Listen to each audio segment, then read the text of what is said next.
Because of a meeting after work, I arrived 2 hours later than my usual 5:15 p.m. Toys and crafts strewn all over the house was not what I had hoped to see. More than angry, I wanted help from whomever was responsible in cleaning it up. Who did this? I inquired.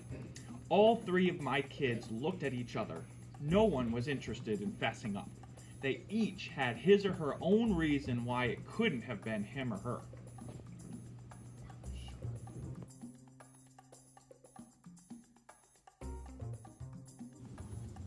Angela, my 16-year-old, told me that she had stayed after school for play auditions. School got out at 2:30 p.m. The auditions were half an hour long. Then she went over her friend's house for an hour. She was engaged in completing her homework for 2 more hours.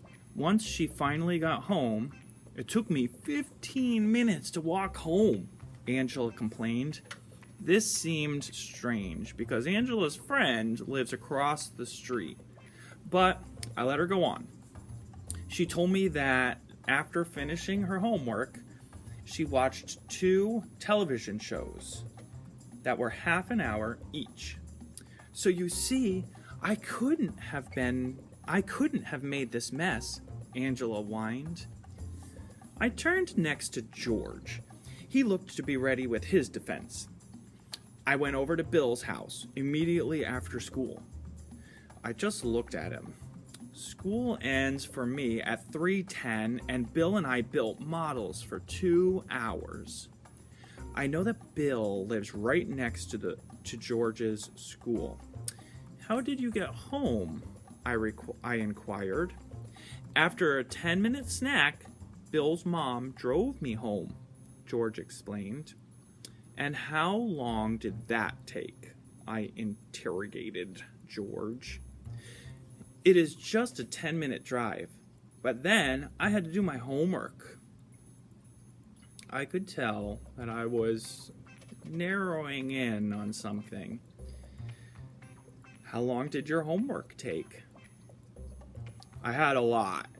It took me a whole hour, George complained. Then I called Bill to see if he got the same answers as me. And how long did that phone call last? I wasn't going to let him off the hook. I wanted to know who made the mess. We talked for exactly 20 minutes. You can look at the phone history to check. George was getting desperate. And then I waited for you to get home. Was that a confession? Does this all add up?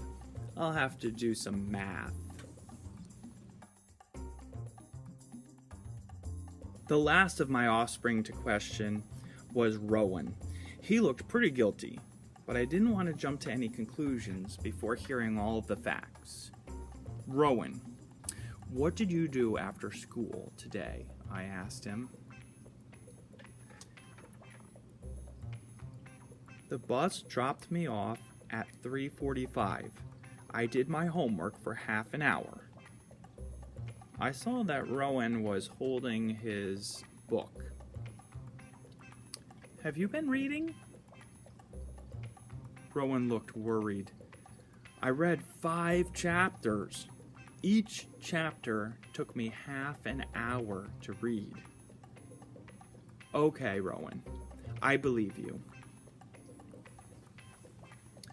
I felt like I needed to reassure all of my kids. I trust all of you to tell me the truth. I simply don't like how messy this room has become.